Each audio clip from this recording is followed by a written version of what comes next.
Well, welcome to my nemesis, Squire 660.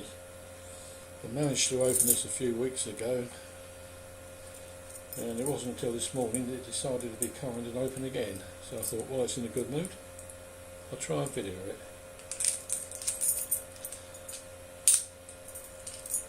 I know levers 1 and 3 on this are very, very hard to bind.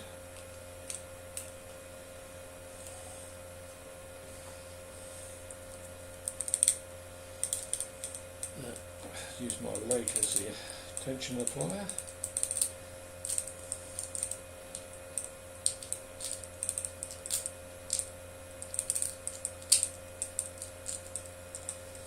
Something clicked in there.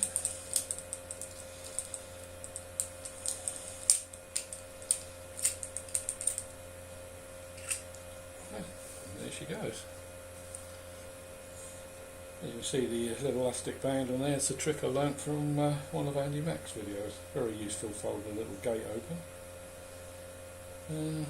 Finally, at long last, my 660 is behaving.